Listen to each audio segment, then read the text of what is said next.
Next topic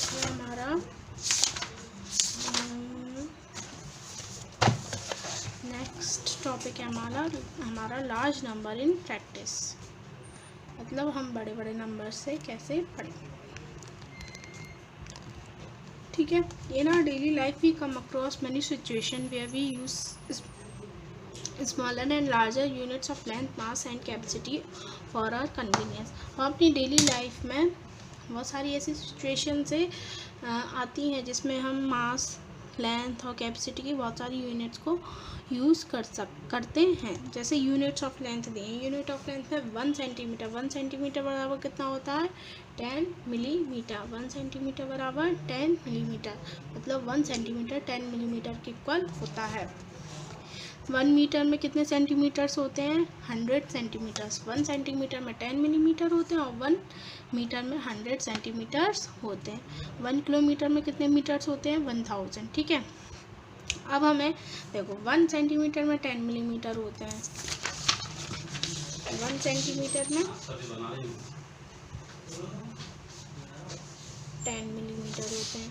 ठीक है, और 1 मीटर में 100 सेंटीमीटर होते हैं और 1 किलोमीटर में 1000 मीटर होते हैं। अब हमें बताना होगा कि 1 मीटर में कितने मिलीमीटर होते हैं, तो हम कैसे बताएंगे।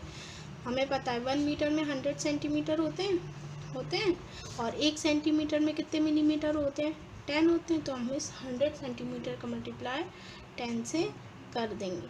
1 मीटर में 100 सेंटीमीटर होते हैं, हमें ये पता है। 1 मीटर में 100 सेंटीमीटर होते हैं और 1 सेंटीमीटर में कितने मिलीमीटर होते हैं 10, तो हम 100 का मल्टीप्लाई किससे कर देंगे 10 से, तो कितने मिलीमीटर हुए 1 मीटर में 1000 मिलीमीटर हो। ठीक है, इसी तरीके से हमें पता है 1 किलोमीटर में 1000 मीटर्स होते हैं, तो 1 किलोमीटर में कितने सेंटीमीटर होंगे, हम पता है 1 किलोमीटर 1000 मीटर्स होते हैं इसमें, और 1 मीटर में 100 सेंटीमीटर्स होते हैं, तो हम इसमें 100 का मल्टीप्लाई कर देंगे, तो 1 किलोमीटर में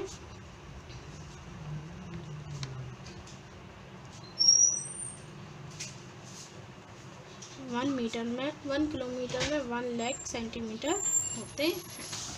ठीक है, अब आगे है, अब 1 किलोमीटर में कितने मिलीमीटर होंगे, 1 किलोमीटर में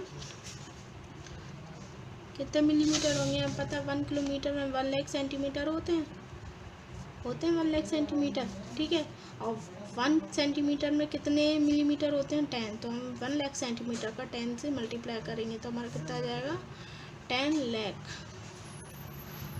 मतलब 1 किलोमीटर में 10 लाख मिलीमीटर होते हैं। अंडरस्टैंड। नेक्स्ट है यूनिट ऑफ मास।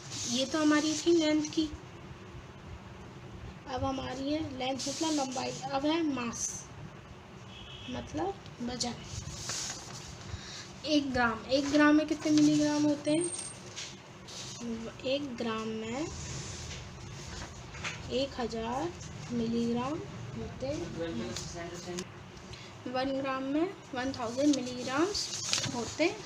ठीक है, 1 ग्राम में कितने मिलीग्राम्स होते हैं 1000 मिलीग्राम्स होते हैं, और 1 केजी में कितने ग्राम्स होते हैं 1000 ग्राम्स। 1 केजी में 1000 ग्राम होते हैं। ठीक है, अगर हमें जानना हो कि 1 केजी में कितने मिलीग्राम होते हैं, तो हमें पता है 1 केजी में 1000 ग्राम्स होते हैं और 1000 ग्राम्स है 1000 मिलीग्राम होते हैं, तो हम इसका 1000 से मल्टीप्लाई कर दें तो कितने हो जाएंगे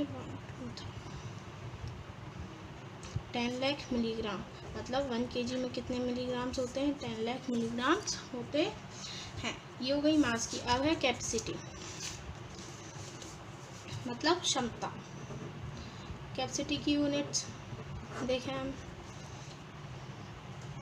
कैपेसिटी में 1 लीटर में कितने मिलीलीटर्स होते हैं 1 लीटर में 1000 मिलीलीटर होते हैं। ठीक है, और 1 किलो लीटर में 1000 लीटर, 1 किलो लीटर में 1000 लीटर। 1 लीटर में 1000 मिलीलीटर होते हैं और 1 किलो लीटर में 1000 लीटर होते हैं। अगर हमें जानना हो 1 किलो लीटर में कितने मिलीलीटर होते हैं, हमें पता है 1 किलो लीटर में 1000 लीटर होते हैं और 1 लीटर में 1000 मिलीलीटर होते हैं। तो 1 किलोलीटर में 10 लाख मिलीलीटर्स होंगे। ठीक है, अब देखो यहाँ पे कुछ पॉइंट्स दिए हमें। Word like centi, kilo and milli are common for the units of length, mass and capacity. Length के लिए हम सेंटीवर्ड का यूज़ करते हैं, मास के लिए किलो का यूज़ करते हैं, और कैपेसिटी के लिए मिली का यूज़ करते हैं। Kilo is the largest and it show 1000 times greater. जो किलो होता है वो सबसे बड़ा होता है और वो शो करता है कि कोई भी चीज़ 1000 टाइम्स बड़ी है। ठीक है, milli is the smallest and it shows 1000 times smaller. Milli जो होती है वो सबसे छोटी होती है और वो शो करती है कि कोई भी जो चीज़ है वो 1000 टाइम्स छोटी है। सेंटी शोज़ 100 टाइम्स स्मॉलर, और जो सेंटी होता है वो 100 टाइम छोटी चीज़ को शो करता है। मतलब ऐसी चीज़ जो 100 टाइम छोटी होगी उसको हम सेंटी से शो करेंगे। ठीक है, अब है एक्सरसाइज। अब हमारी वर्ड प्रॉब्लम्स है। पहला है एक्सरसाइज 1C।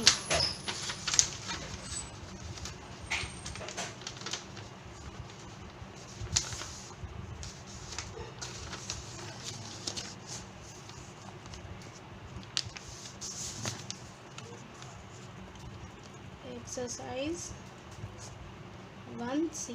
ठीक है, एक्सरसाइज 1C में फर्स्ट क्वेश्चन है।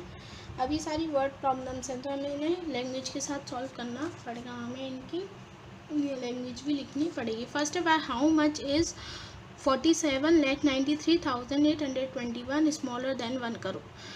47,93,821 1 करोड़ से कितना छोटा है। तो हमें पता है 1 करोड़ कितना होता है,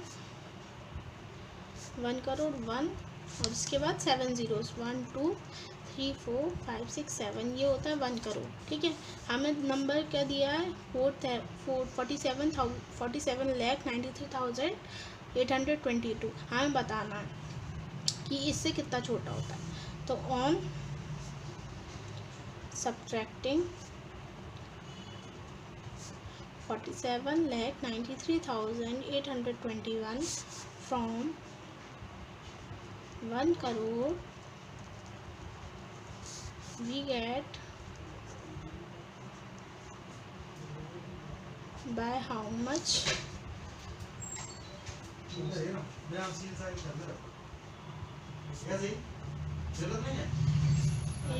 is smaller। ठीक है, जब हम 1 करोड़ में से 47,93,821 को माइनस करेंगे तो हमें पता चलेगा ये कितना छोटा है। तो देखो 0 में से 1 तो जाएंगे नहीं, कैरी लेंगे तो यहाँ हो जाएगा 10, 10 में से 1 गए 9, यहाँ पे बचा 9, 9 में से 2 गए 7, यहाँ पे बचा 9, 9 में से 8 गया 1, यहाँ पे बचा 9, 9 में से 3 गया 6, यहाँ पे बचा 9, 9 में से 9 गए 0, यहाँ पे बचे 9, 9 में से 7 गए 2, यहाँ पे बचे 9, 9 में से 4 गए 5 और यहाँ पे बचा कुछ नहीं। तो 47,93,821 1 करोड़ से कितना छोटा है, 52,06,179 नंबर्स छोटा है। इस तरीके से हम इसको सॉल्व करेंगे। अब हमारा नेक्स्ट क्वेश्चन है क्वेश्चन नंबर 2। क्वेश्चन नंबर 2 क्या, इन अ सिटी, एक सिटी में पोलियो ड्रॉप्स पर given to 2,12,583 children on Sunday in March 2018। March 2018 के एक संडे को 2,12,583 मतलब 2,12,583 चिल्ड्रन को पोलियो ड्रॉप्स दी गई and 2,16,813 children in the next month. और दूसरे महीने में 2,16,813 बच्चों को पोलियो ड्रॉप दी गई। तो हमें बताना है कि दोनों मंथ्स में टोटल कितने बच्चों को पोलियो ड्रॉप दी गई। तो सबसे पहले लिखेंगे नंबर ऑफ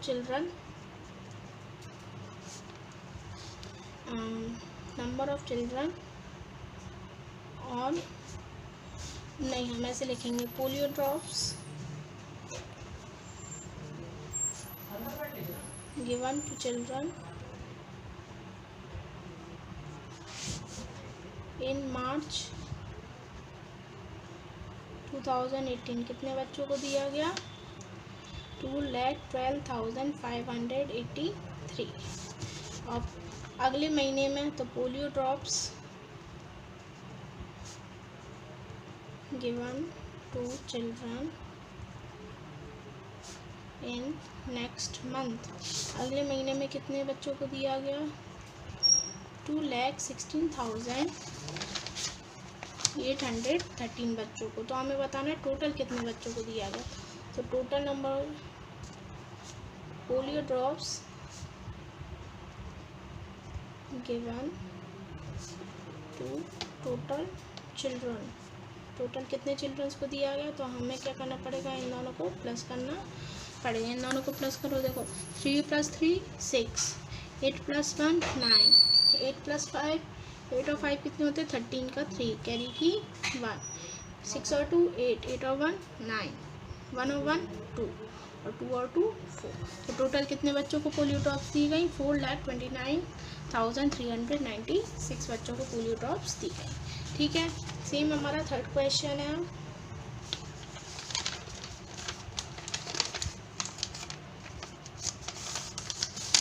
थर्ड क्वेश्चन है find the difference between the smallest 8 digit number and greatest 7 digit number. हमें स्मॉलेस्ट 8 डिजिट नंबर और ग्रेटेस्ट 7 डिजिट नंबर में अंतर बताना है, डिफरेंस फाइंड करना है। तो ग्रेटेस्ट, तो स्मॉलेस्ट 8 डिजिट नंबर क्या होता है?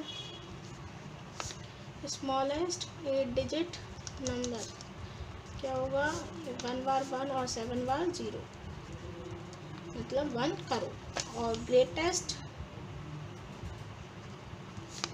7 डिजिट नंबर क्या होगा? ग्रेटेस्ट 7 डिजिट नंबर क्या होगा? 99,99,999, 99,99,999। इनका हमें बताना है इनमें क्या डिफरेंस है। तो देयर डिफरेंस, इनका डिफरेंस हमें बताना है। तो हम क्या करेंगे, 1 करोड़ में से 99,99,999 को माइनस करेंगे 10, 0 में से 9 नहीं जाएंगे, कैरी लेंगे तो यहाँ हो जाएगा 10, यहाँ पे बचेगा 9, यहाँ पे बचेगा 9, क्योंकि हम आगे से कैरी लेते जा रहे हैं इसलिए सब जगह क्या बचेगा 9। और 1 से कैरी लिए तो 1 की जगह क्या हो जाएगा 0। 10 में से 9 गए 1 बचे, 9 में से 9 गए 0, 9 में से 9 गए 0, 9 में से 9 गए 0, 9 में से 9 गए 0, 9 में से 9 गए 0, 9 में से 9 गए 0 और 0 का 0। तो मतलब इन दोनों में कितना डिफरेंस है? 1 का डिफरेंस है। तो हम लिखेंगे there is difference of 1 in smallest 8 digit number and greatest 7 digit number. 7 digit smallest 8 digit number और 7 डिजिट ग्रेटेस्ट 7 डिजिट नंबर में 1 का डिफरेंस है। ठीक है, अब नेक्स्ट है question number 4। A number exceeds 79,36,542 by 1,90,71,749। What is the number? एक number है वो 79,36,452 था, उससे 1,90,749 तक एक्सीड बढ़ गया। तो हमें बताना है वो कितना बढ़ा, क्या नंबर है वो। तो हम क्या करेंगे इसमें 1,90,71,749 में से 79,36,542 को माइनस कर देंगे, जिससे हमें पता चल जाएगा कि वो कितना बड़ा है। 9 में से 2 गए, 9 में से 2 गए, 7 में से 4 गए 0, 7 में से 5 गए 2 बचे, 1 में से 6 जाएंगे नहीं, कैरी लेंगे, यहाँ पे हो जाएगा 1, यहाँ पे बचेगा 6, 11 में से 6 गए 5 बचे, 6 में से 3 गए 3 बचे, 0 में से 9 जाएंगे नहीं तो ये हो जाएगा 10, ये हो जाएगा 8, 10 में से 9 गए 1 बचे, 8 में से 7 गए 1 बचे और 1 का 1। तो वो नंबर क्या था? 1,11,35,207। ठीक है, 4th है हमारा, ये था फोर्थ क्वेश्चन। और फिफ्थ क्वेश्चन है हमारा, a chemist sold medicine worth ₹1,95,327 in the first week of July, and in the second week the medicine he sold medicines worth $98,575. How much was the sale for the 2 weeks together? In which month the sale is greater and by how much? हमें बताना है। एक chemist है, मतलब एक chemist है, उसने जुलाई के फर्स्ट वीक में 1,95,327 रुपीज़ की मेडिसिन बेची और दूसरे वीक में 98,575 रुपीज़ की मेडिसिन बेची। तो हमें बताना है कि टोटल 2 वीक्स में उसने कितने रुपए की मेडिसिन बेची और कौन से वीक में जो उसकी मेडिसिन थी वो ज़्यादा बेची और कितने रुपीज़ से ज़्यादा बेची। तो सबसे पहले हम कैसे लिखेंगे,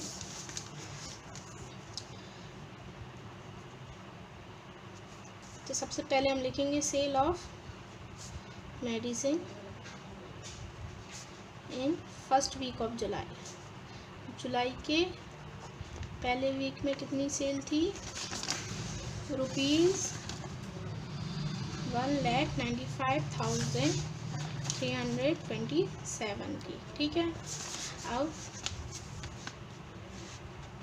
sale of medicine in next second week of July. जुलाई के सेकेंड वीक में कितनी सेल थी? कितने की थी? 98,575 की। तो हम बताना टोटल कितनी सेल थी। तो हम इन दोनों को क्या बताएंगे? प्लग करेंगे प्लस। टोटल सेल बताने के लिए हम क्या करेंगे? इनको plus. Total sale of medicine इनको क्या करेंगे? प्लस। एक बात याद रखना, जो भी यूनिट लगी रहती है उसको हम साथ में लिखते हैं। यहाँ पे रुपीज़ यूनिट है तो रुपीज़ को हम हर जगह साथ में लिखेंगे। 7 और 5 इन दोनों को प्लस करेंगे। 7 और 5 12 का 2 कैरी का 1, 7 और 2 9 और 1 10 का 0 कैरी का 1, 5 और 3 8 और 1 9, 8 और 5 13 का 3 कैरी का 1, 9 और 9 18 और 1 19 का 9 कैरी का 1 1 और 1 2। तो टोटल कितने रुपीज़ की मेडिसिन बेची? 2,93,902। अब हमें बताना है किस वीक में ज़्यादा मेडिसिन बेची और कितने से बेची। तो जुलाई में कितनी बेची थी? 1,95,327 की, और जुलाई के फर्स्ट वीक में बेची थी 1,95,327 की, और सेकेंड वीक में 98,575। तो हम इन दोनों नंबर्स को कंपेयर करेंगे। कैसे कंपेयर करेंगे? नंबर ऑफ डिजिट से। तो देखो, फर्स्ट वीक में जो मेडिसिन बेची थी उसमें कितनी डिजिट्स हैं? 1 2 3 4 5 6।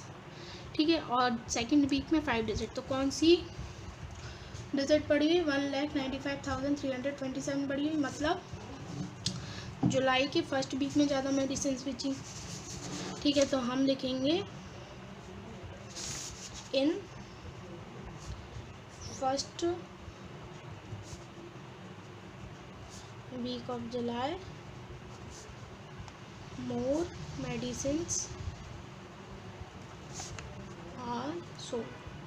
फर्स्ट वीक में ज़्यादा मेडिसिन बेची। हमें बताना है अब कितने से ज़्यादा बेची। मतलब हमें हमें इन दोनों को माइनस करना पड़ेगा। तो हम लिखेंगे 1,95,327 में से जब हम 98,575 को माइनस करेंगे। देखो 7 में से 5 गए 2 बचे 12, यहाँ पे बचे 2, 12 में से 7 गए कितने बचे? 5, 2 इधर कैरी ली तो 12 हो गई, हो गया 4, 12 में से 5 गए 7 बचे, इधर हो गए 4, इधर से कैरी ली तो इधर हो जाएगा 14, इधर हो जाएगा 8, 14 में से 8 गए 6 बचे, इधर से कैरी ली तो हो जाएगा 18, इधर हो जाएगा 0, 18 में से 9 गए 9 बचे। कितने से ज़्यादा बची? वाई 96,752 more medicines are sold in July first. ठीक है, इस तरीके से हम इसको करेंगे। अब हमारा नेक्स्ट क्वेश्चन है question number 6। For making 1 uniform 3 metre 25 centimetre cloth is needed.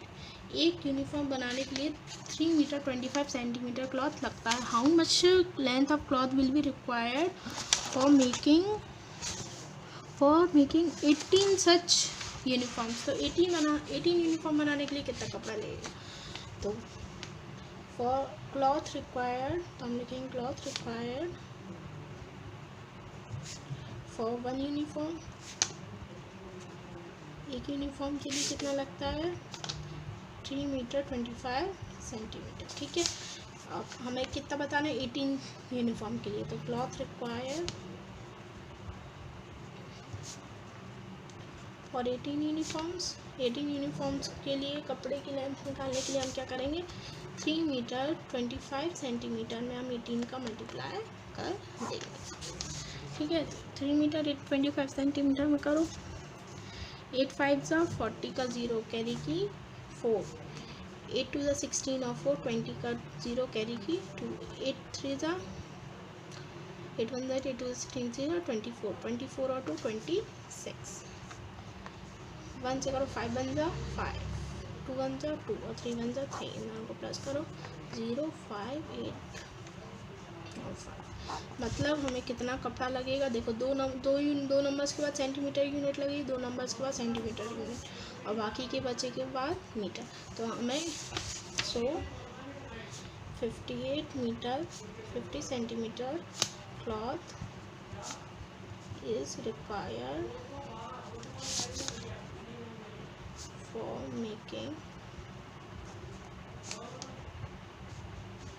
18 uniforms. ठीक है, अब नेक्स्ट है क्वेश्चन नंबर 7। क्वेश्चन नंबर 7 क्या है? The mass of cylinder filled with gas is 25 kg 350 ग्राम। एक सिलेंडर है जिसके अंदर गैस भरी है, उसका वजन है 25 kg 350 gram and the mass of empty cylinder is 12 kg 675 ग्राम। और एक जो खाली सिलेंडर है उसका वजन है 12 kg 675 ग्राम।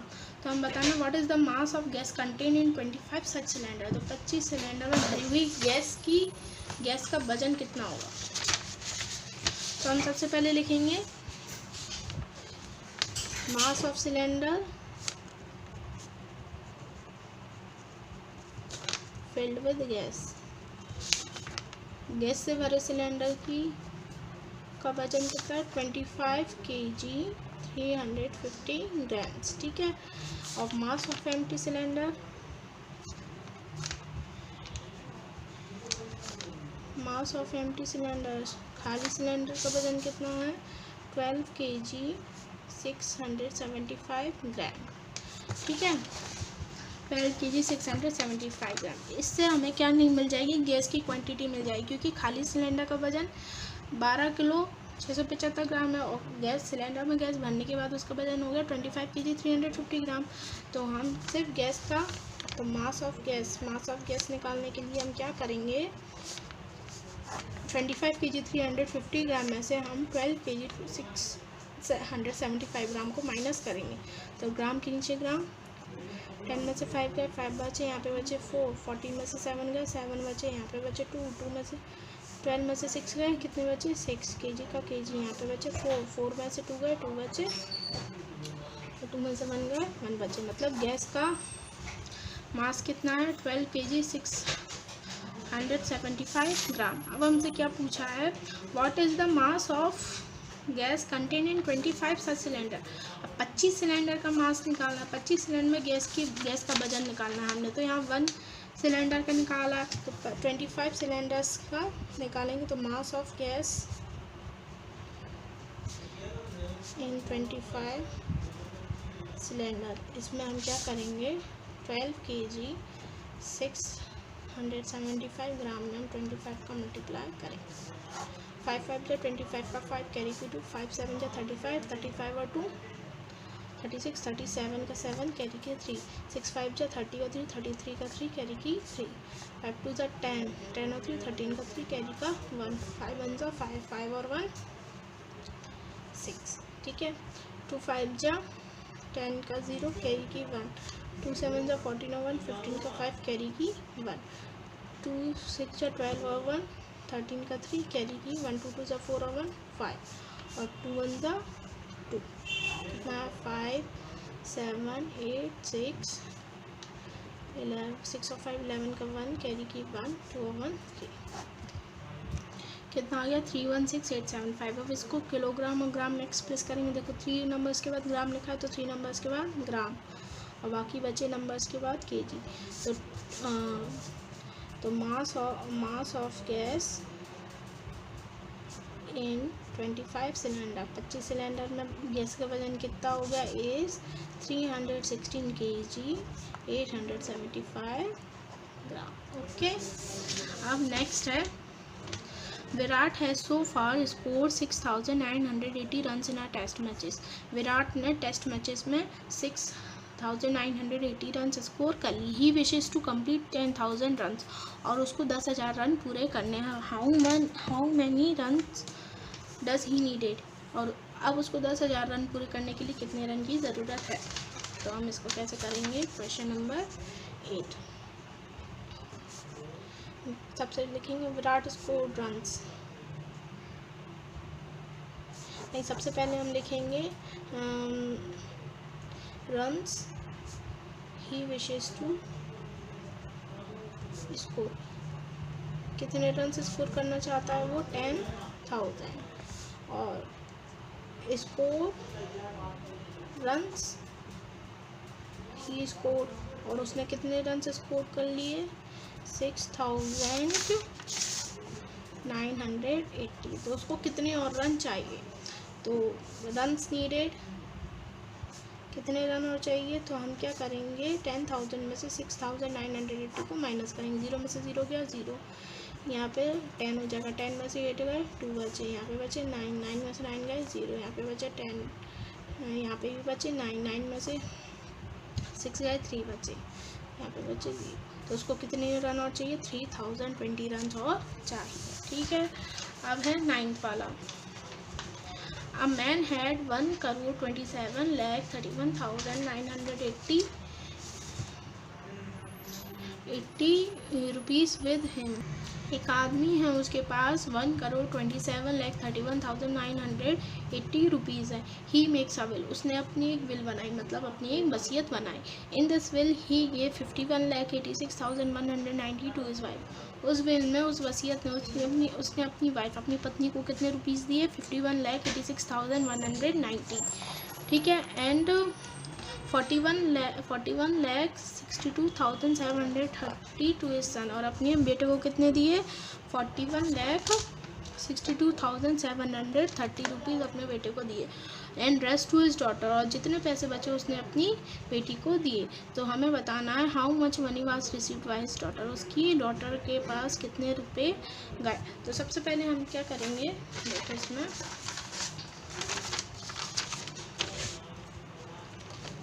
क्वेश्चन नंबर 9 हम लिखेंगे टोटल मनी मैन है। आदमी के पास टोटल कितने रुपीज़ हैं 1,27,31,980। ठीक है, इतने उसके पास टोटल रुपीज़ है। उसने अपनी वाइफ को कितने दिए, money given to his wife, money given to his wife, उसकी वाइफ को कितने दिए उसने 51,86,190। ठीक है, और money given is to his son, उसने अपने बेटे को कितने दिए,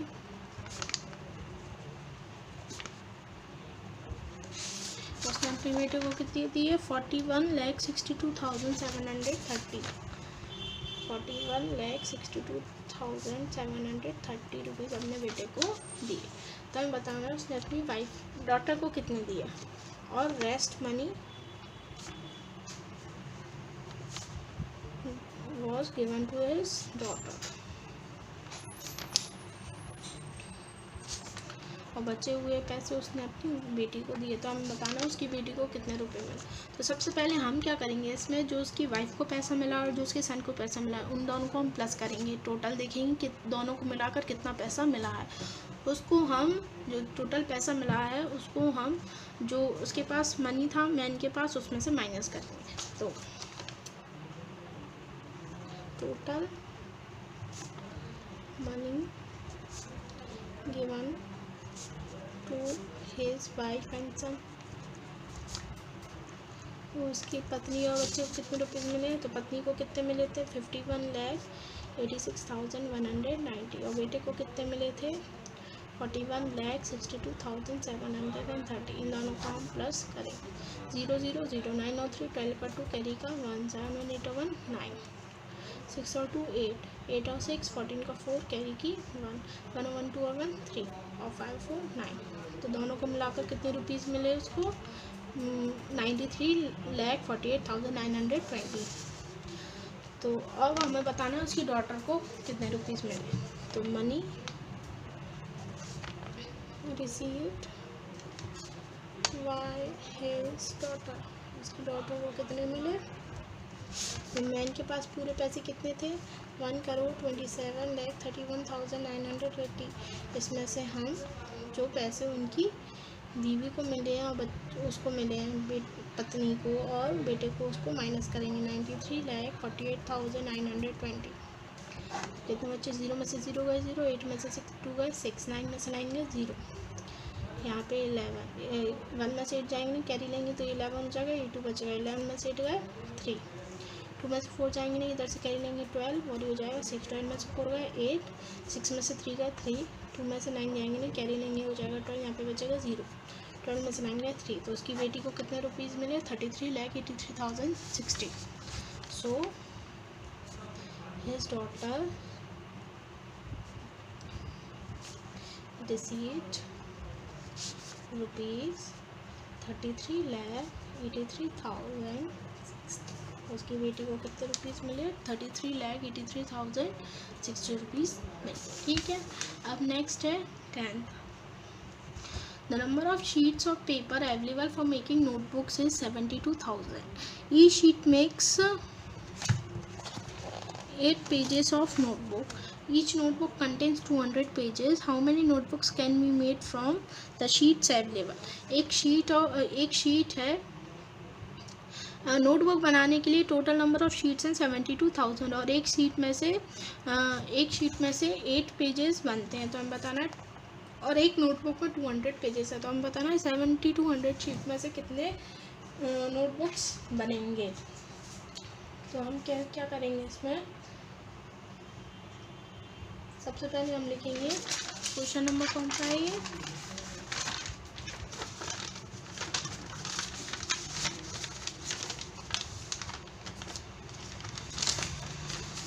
क्वेश्चन नंबर 10। तो हम लिखेंगे नंबर ऑफ शीट्स कितनी है 72,000। तो हम लिखेंगे number of pages made from one sheet.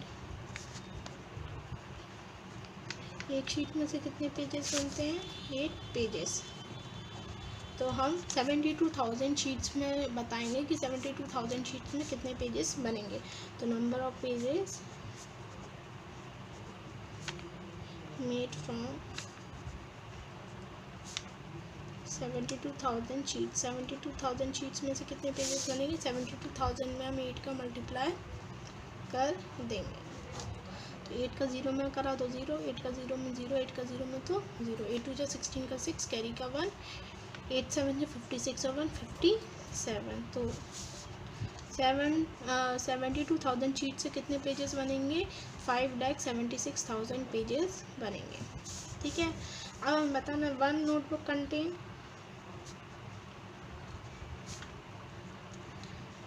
एक नोटबुक में कितने पेजेस हैं 200 पेजेस। ठीक है, तो नोटबुक मेड फ्रॉम 5,76,000 पेजेस। तो 5,76,000 पेजेस से कितनी नोटबुक्स बनेंगी, तो हम 5,76,000 का 200 में डिवाइड कर देंगे। तो 2 0 से 2 0 कट गए, 2 1 जा 2, देखो 2 2 जा 4। ठीक है, 4 5 में से 4 गए 1 बचे। देखो यहाँ पे अपन डिवाइड करके भी बता सकते हैं। देखो 4 बचे, 4 गए तो 1 बचे, यहाँ पे हो जाए 70, 2 8 जा 16, 16 का 17 में 16 गए, 1 बचे, यहाँ पे हो गया 6, तो 16, 2 8 जा 16 और 0 का 0, तो कितने होंगे 2880। यहाँ पे हम डिवाइड करके भी बता सकते हैं, जैसे 5760 हो गया, क्योंकि 2 0 से तो 2 0 कट गया, इसको हम 2 से डिवाइड कर लेते, 2 2 जा 4, 5 में से 4 गए, 1 बचे, 7 उतार 2 6 जा, 2 8 जा 16, 17 में 16 गए, 1 बचे, यहाँ पे 6 उतार 2 8 जा 16, 16 में 16 गए, कुछ नहीं, 0 का 0 0 बचा, तो यहाँ पे भी 0 लग जाएगा। मतलब टोटल कितनी नोटबुक्स बनेंगी, 2880 नोटबुक्स बनेंगी। ठीक है,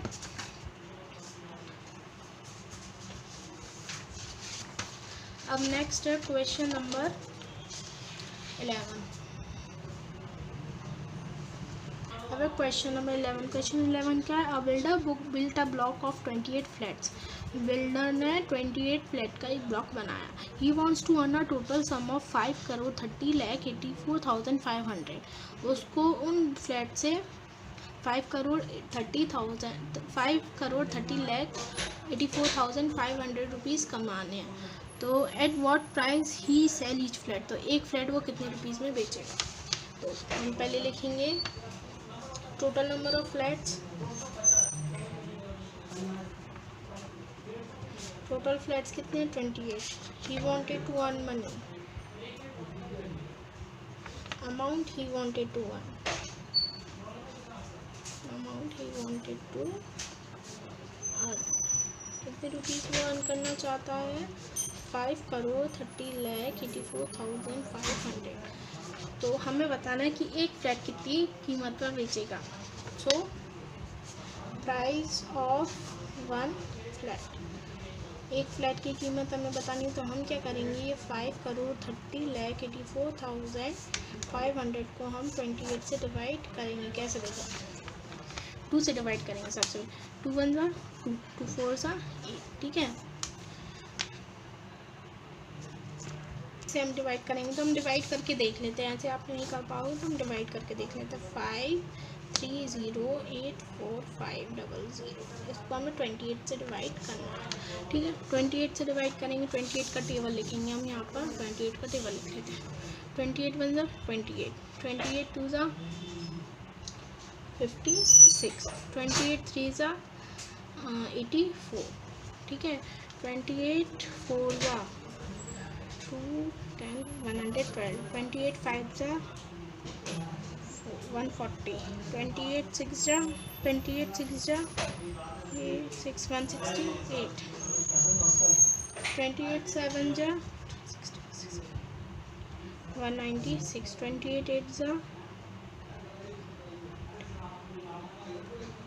224, 28 9 जा 52 और 25 10 जा 280। ये 28 का टेबल हो गया। तो सबसे पहले 53, ठीक है, तो 53 है,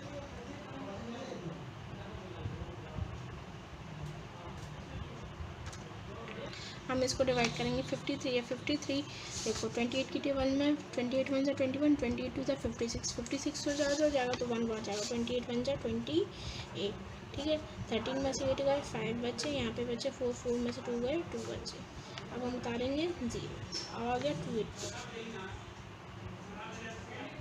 सॉरी 5 आ गया यहाँ पे 5, 250। तब देखो 250 से कम, देखो 28 की टेबल में क्या है 224, 252 तो ज़्यादा हो जाएगा, 224 कम है, कितनी बार आ रहा है 8 टाइम्स, तो 8 टाइम्स जाएगा 224। 10 में से 4 गए, 6 बचे, यहाँ पे बचे 4, 4 में से 2 गए, 2 बचे, यहाँ पे बचा कुछ नहीं। अब हम उतारेंगे 8, 268, ठीक है। अब देखो 268 से कम 252 कितनी बार जा रहा है 9 जा, तो 250, 8 में से 2 गए, 6 बचे, 6 में से 5 गए, 1, 2 में से 2 बच गए, तो कुछ नहीं। अब हम उतारेंगे 4, 164, 164 से कम क्या है 140, कितनी बार जा रहा है 5 बार, 1, 4 में से 0 गए 4, 6 में से 4 गए 2, वन में से वन गया कुछ नहीं, 5 हमने निकाल लिया। 245, 245 से कम क्या है 224, कितनी बार जा रहा है 8 बार, तो 224। 4 में से 5 में से 4 गए 1 बचे, 4 में से 2 गए 2 बचे, यहाँ पे 1 में 2 में से 2 गए कुछ नहीं, यहाँ पे हमने निकाल लिया 0। 210, 210 से कम क्या है 196, कितनी बार जा रहा है 7 बार, 196। माइनस करो, 10 में से 6 गए 4 बचे, यहाँ पे बचे 10, 10 में से 9 गए 1 बचे, यहाँ 2 1 में से 1 गए कुछ नहीं, 0 उतारो 5 जा 28, 5 जा 140। ये कितनी बार जा रहा है, इसका आंसर कितना आएगा 1895875। मतलब वो एक फ्लैट को कितने रुपीज़ में बेचेगा 18,95,875। ये डिवाइड हमको यहाँ पे करके दिखाना है, शो करके दिखाना है, ठीक है ना। अब हमारा है तो हम इधर लिख लेंगे, so price of 1 flat is rupees 18,95,875, ठीक है। आगे question number 12।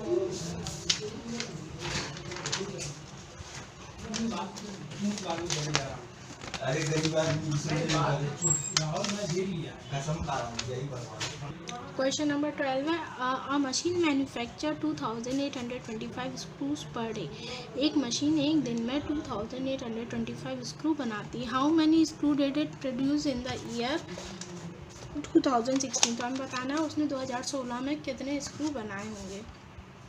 Assuming that the machine worked on all days of the year, और हमें ये अज्यूम करना है कि मशीन ने 2016 के सारे दिनों में काम किया, मतलब एक भी दिन की छुट्टी नहीं थी। और हमें यहाँ पे हिंट दिया कि 2016 इज़ अ लीप ईयर, और 2016 क्या है लीप ईयर है। लीप ईयर में कितने डेज होते हैं 366। तो हम सबसे पहले लिखेंगे number of screws manufactured in 1 day. एक दिन में कितने स्क्रूज मैन्युफैक्चर होते हैं 2825, ठीक है। तो हमें बताना 2016 में कितने स्क्रूज मैन्युफैक्चर होंगे। तो हमें बता 1 ईयर में कितने डेज होते हैं 365 डेज होते हैं, ठीक है। But 2016 is a leap year, 2016 कैसा है एक लीप ईयर है। और हमें पता है 1 लीप ईयर में कितने डेज होते हैं 366 डेज होते हैं। तो नंबर ऑफ डेज इन 2016 में कितने डेज होंगे 366 डेज होंगे, ठीक है। तो अब बताओ हमें बताएं 366 डेज में कितने स्क्रूज मैन्युफैक्चर हुए। तो number of screws manufacture in 366 days कितने हुए, तो हम 2000 एक दिन में कितने हुए थे 2825। इसका मल्टीप्लाई हम 366 में कर देंगे। 65 का 30 का 0 कैरी की 3, 6 2 जा 12, 12 और 3 15 का 5 कैरी का 1, 6 8 जा 40 और 1 41 का 1 कैरी की 4, 6 2 जा 12 और 1 12 और 4 16 इंटू 6 5 जा 30 का 0 कैरी की 3, 6 2 जा 12 और 3 15 का 5 कैरी का 1, 6 8 जा 48, 6 8 जा 48, सॉरी यहाँ पर गलती हो गई, देखो 6 8 जा 48 होता है, 48 और 1 49 का 9 कैरी का 4, ठीक है। सेम 6 5 जा 30 का 0 कैरी की 3, 6 2 जा 12 और 3 15 का 5 कैरी 1, 6 8 जा 48 और 1 49 का 9 कैरी की 4, और 6 2 जा 12 और 4 16, 3 का करो 3 5 जा 15 का 5 कैरी का 1, 3 2 जा 6 और 1 7, ठीक है। 3 8 जा 24 का 4 कैरी का 2, 3 2 जा 6 और 2 8। अब इनको प्लस करो 0 का 0 5 का 5 5 और 5 10 10 और 9 19 का 9 कैरी का 1, 6 और 1 7 6 और 1 7 7 और 9 16 16 और 7 23 का 3 कैरी का 2, 2 और 1 3, 3 और 6 9, 9 और 4 13 का 3 कैरी का 1, 8 और 1 9 और 1 10। मतलब number of screws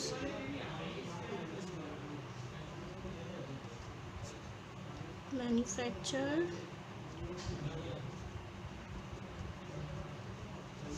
in 2016 is 1033950, मतलब 10,33,950 स्क्रूज 2016 में बने। ठीक है, अब नेक्स्ट क्वेश्चन है, क्वेश्चन नंबर 13 है a machine manufactures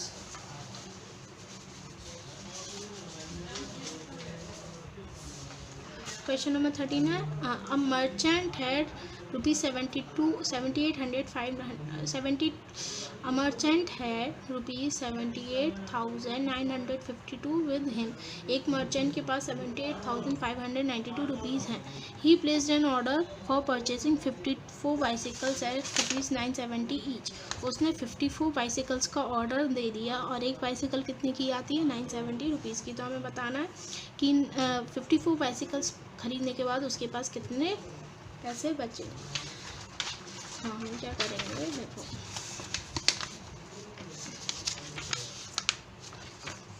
question number 30. Merchant had money. Merchant के पास कितना मनी है 78,592. ठीक है. ही परचेस्ड 54 बाइसिकल्स. उसने कितनी बाइसिकल्स खरीदी 54. और कॉस्ट ऑफ वन बाइसिकल, एक बाइसिकल की कॉस्ट कितनी है ₹970. तो सबसे पहले हम निकालेंगे 54 बाइसिकल की कॉस्ट. तो कॉस्ट ऑफ 54 बाइसिकल्स कितनी होगी ₹970 इंटू 54. 2 में से 4 इंटू 0 0, 4 7 28 का 8 कैरी की 2, 4 9 36 और 2 38 इंटू 5 का 0 में करो 0, 5 7 35 की 5 कैरी की 3, 5 9 45 और 3 48. दोनों प्लस करो 0 8 3 8 3 11 और 1 12 का 2 कैरी का 1 करो 1 5. तो cost of 54 bicycles is ₹52,380. 54 bicycles की कॉस्ट कितनी है 52,380. ठीक है. अब उसके पास कितने रुपीज़ थे 78,542. तो हमें बताना उसके पास कितना रुपया बचा. तो मनी लेफ्ट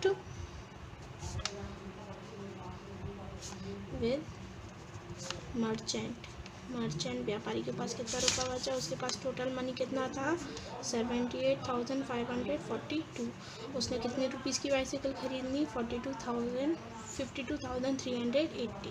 तो हम टोटल मनी में से बाइसिकल की परचेज का मनी माइनस कर देंगे. 2 में से 0 गए 2, 4 में से 8 नहीं जाएंगे, कैरी लेंगे, यहाँ पे हो जाएगा 14, यहाँ पे बचेगा 4, 14 में से 8 गए 6, 4 में से 3 गए 1, 8 में से 2 गए 6, 7 में से 5 गए 7 में से 5 गए 2. तो उसके पास कितने रुपीज़ बचे 26,162 रुपीज़ बचे. So merchant had rupees 26,162 left with him. ठीक है. अब नेक्स्ट क्वेश्चन है question number 40. A vessel has 4 litre 500 millilitre of orange juice. एक वेसल है इसमें जिसमें 4 लीटर 4 लीटर और 500 मिलीलीटर जूस है. In how many glasses each of 25 millilitre capacity can it be filled. तो हमें बताना है अगर एक ग्लास में 25 मिलीलीटर जूस आता है तो कितने ग्लासों में 4 लीटर 500 मिलीलीटर जूस आएगा. तो ठीक है. तो हम क्वेश्चन नंबर 14 तो हम लिखेंगे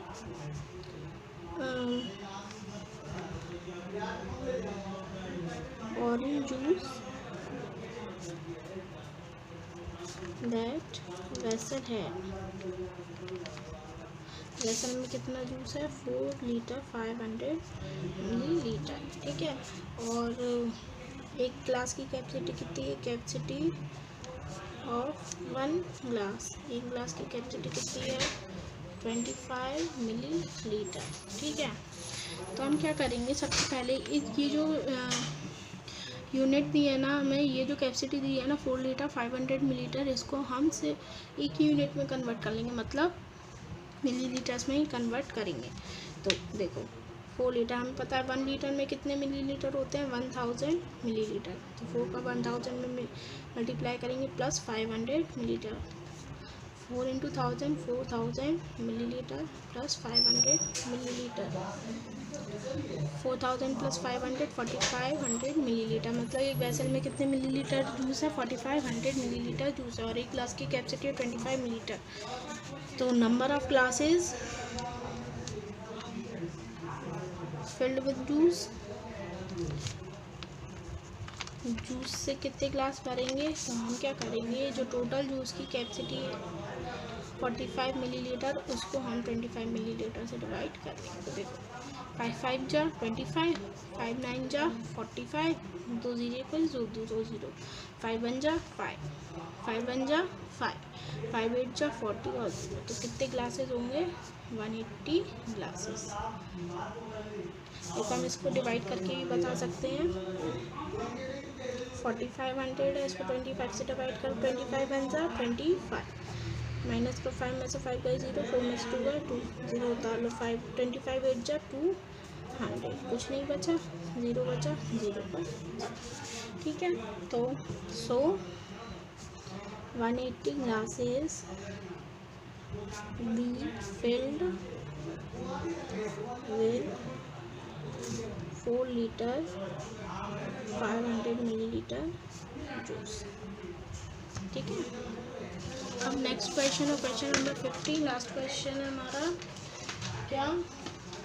N apple basket weighs 4 kg 500 gram. एक एप्पल बास्केट का वजन है 4 kg 500 gram. How many such basket can be loaded in a van which can carry maximum load of 900।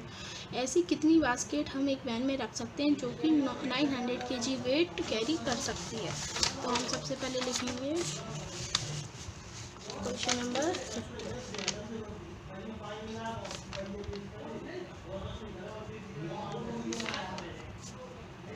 Weight of Apple basket, Apple basket का वजन कितना है? 4 kg 500 ग्राम। ठीक है,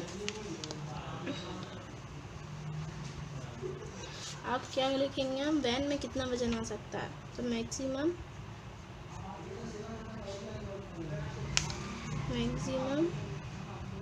लोड दैट वैन कैरी, एक वैन कितना लोड कैरी कर सकती है? 900 kg। ठीक है, तो नंबर ऑफ बास्केट हमें निकालनी है, नंबर ऑफ बास्केट्स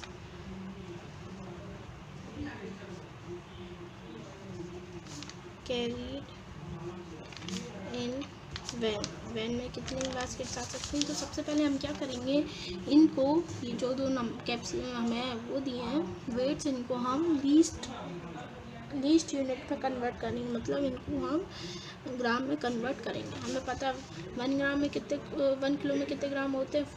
4000। तो 4 को 1000 से मल्टीप्लाई करो प्लस 500, तो कितना हो जाएगा? 4000 प्लस 500 4500 ग्राम। सेम हम 900 को करेंगे, हमें पता है 1 किलो में 1000 ग्राम, तो कितने हो जाएंगे? 9 लाख ग्राम।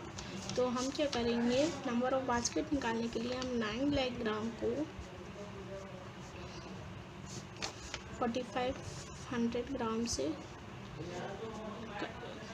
डिवाइड करेंगे। ग्राम से ग्राम कट गया, 2 0 से 2 0, तो 45 बन जा 45, 45 टू 90 और 2 0 बचे तो 2 0। तो मतलब कितनी बास्केट्स आ सकती हैं? तो 200 baskets can be loaded in van. तो एक वैन में हम 200 बास्केट लोड कर सकते हैं। इस तरीके से हमारी ये 1C कंप्लीट।